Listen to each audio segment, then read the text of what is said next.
اسی کانسیپٹ کو اور جگہ پر اللہ تعالیٰ نے کہا ہے کہ انصاف کے لیے کھڑے ہو جاؤ،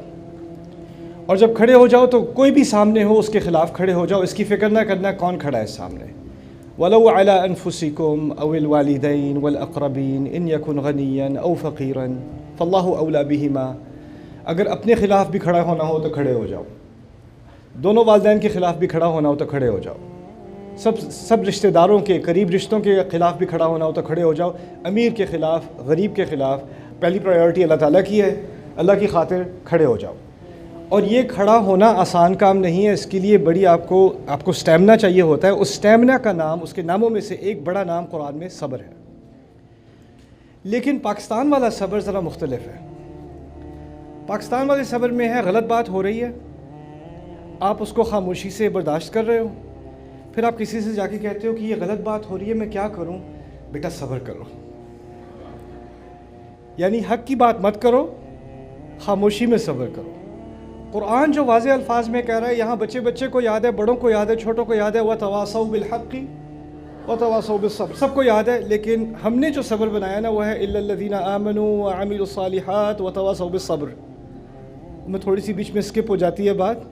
یہ نہیں کہ حق کی بات نہیں کرنا، یہ باتیں مت کرنا، اس سے بڑی مصیبت ہوگی، بس تم صبر کر لو، ہم نے بھی صبر کیا تھا، تم بھی صبر کرو، اللہ تعالیٰ تبدیلی لائے گا۔ اللہ تعالیٰ نے جو تبدیلی لانے والا نظام بنایا نا اپنا، وہ یہ ہے کہ پہلے حق کے لیے انسان کھڑا ہوتا ہے، پھر اللہ کی مدد آتی ہے، اور اس کے مدد کے آنے تک آپ نے حق کی بات کرتے رہنے ہیں اور حق کے ساتھ کھڑے ہوتے رہنا ہے، پھر آخر میں جب اللہ دیکھے گا کہ آپ اس کی مدد کے مستحق ہو، پھر مدد آتی ہے۔ لیکن ہوا ہماری سوسائٹی میں یہ ہے، بہت ساری جگہوں پہ، یہ صرف حکومت کی بات نہیں ہے، یہ صرف اداروں کی بات نہیں ہے، بزنسز کی بات نہیں ہے، ہمارے گھروں میں بھی یہ بات ہو رہی ہے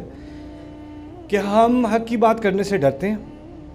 ہمیں لگتا ہے بہت زیادہ سامنے سے جو ہے اس کے نتائج ہوں گے، اس کا ہم سامنا نہیں کر سکتے، اور ہمیں سکھا دیا گیا صبر کرو دعا کرو، صبر کرو دعا کرو۔ تو دوسرا جو سوال مجھے پورے ملک میں بار بار سننے کو ملا،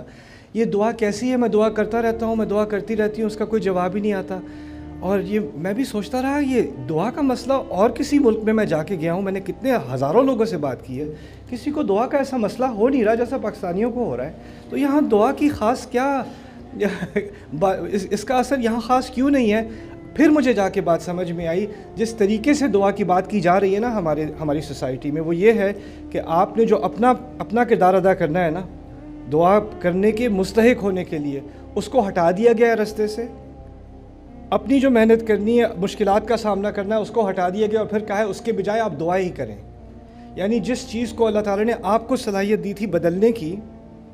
اس صلاحیت کا تو آپ انکار کر دو، میں تو کچھ کر ہی نہیں سکتا، میں تو کچھ کر ہی نہیں سکتی، یہ تو ایسے ہیں ویسے، ان کو اللہ ہی بدلے گا، ان سے تو اللہ ہی نمٹے گا۔ ان سے نمٹنے کے لیے اللہ تعالیٰ نے آپ کو بنایا۔ جو بھی مشکلات آپ کے سامنے ہیں نا، اس زمانے میں، ان مشکلات میں، اس فیملی میں، اس سوسائٹی میں، جس قوم ان مشکلات کا سامنا کرنے کے لیے صلاحیت رکھتی تھی، اسی کو وہاں ڈالا گیا ہے۔ لا یکلف اللہ نفسا الا وسعها، اللہ کبھی کسی انسان پر ایسی تکلیف نہیں ڈالتا سوائے اس کے کہ اس میں اس کی وسعت ہو۔ تو آپ میں، آپ کے گھرانے میں، آپ کے فرینڈز میں، آپ کی سوسائٹی میں جو پریشر آپ کے اوپر ڈالا گیا ہے، وہ آپ ہی پر ڈالا جانا تھا، کیونکہ آپ ہی اس کے قابل ہو، کہ کوئی اور اس کے قابل نہ ہوتا۔ اگر میرے اوپر وہ پریشر ہوتا تو میں اس کے قابل ہی نہ ہوتا، اللہ نے آپ کو چنا ہے اس کے لیے۔ تو یہ اپنے بارے میں کہہ دینا نہیں میں تو کچھ کر ہی نہیں سکتا، بس دعا ہی کر سکتے ہیں اب، اور صبر ہی کر سکتے ہیں، پھر آپ کو دعا اور صبر کا کرائسس ہو جائے گا، اور آپ پھر پوچھنا شروع کر دو کہ یہ پتہ نہیں میری دعائیں اللہ تعالیٰ سنتا کیوں نہیں ہے، وہ مجھ سے کیوں اتنا ناراض ہے۔ یہ ناراضگی کی بات نہیں ہے، یہ آپ کی غلط فہمی کی بات ہے۔